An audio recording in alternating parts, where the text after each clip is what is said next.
If your physical shop is right next to a big tea shop or a big supermarket, what are you going to do besides moving the shop or closing the shop?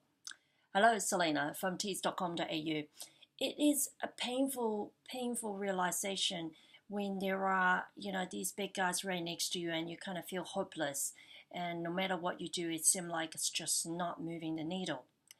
Well, I want to tell you that there are still something that you can totally do and it will move the needle. And that is stand your ground and hold that specialty that you can become that expert. Because when it comes to large businesses, the advantage is that they can buy things in bulk. And so they get really dirt cheap prices.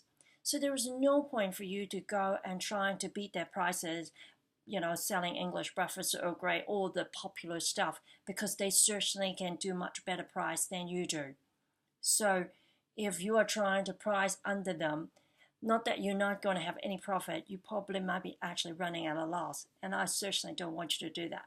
So forget that. The other thing that is really important, and I have experienced it going into different tea shops, is that the very large ones, often their staff are not trained well.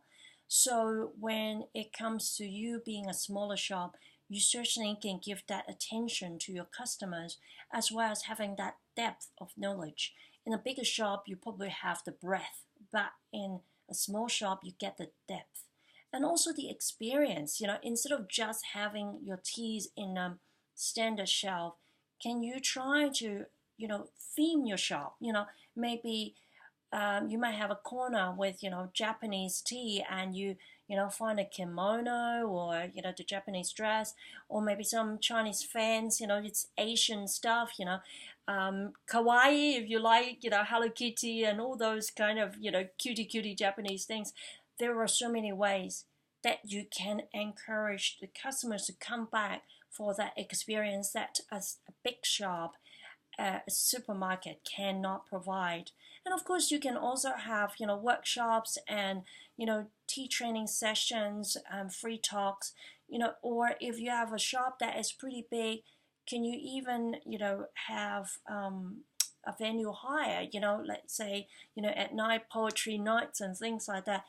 Could you give people a really unique reason to come to you, rather than just going to a shop that is kind of faceless and that is, no style and no personality? You can totally stand out, and that can make a significant difference.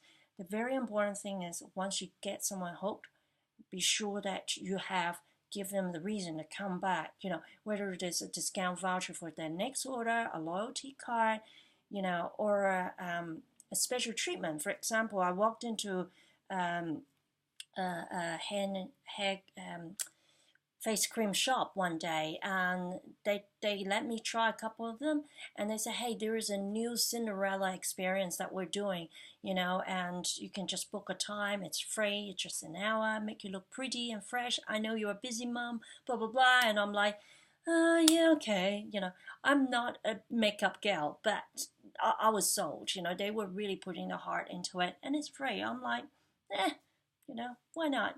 Just dress up, self-love for an hour. It's not too much, right? So have a think about the unique experience that you can give as a small shop, as a specialty shop that a big place cannot offer. I hope this is useful to you. I want to know what you think of it. And if you dressed up your shop or do something, that is, that I have suggested in this video, please do let me know, and I look forward to seeing some photos and your feedback. And if there's something I can help you, certainly I do a lot of tea business coaching as well, that a lot of tea businesses find that it's just so much easier to get results when they're working with someone who get their goals and get their pain. So if you want to find me, you know where to find me, teas.com.au. Take care.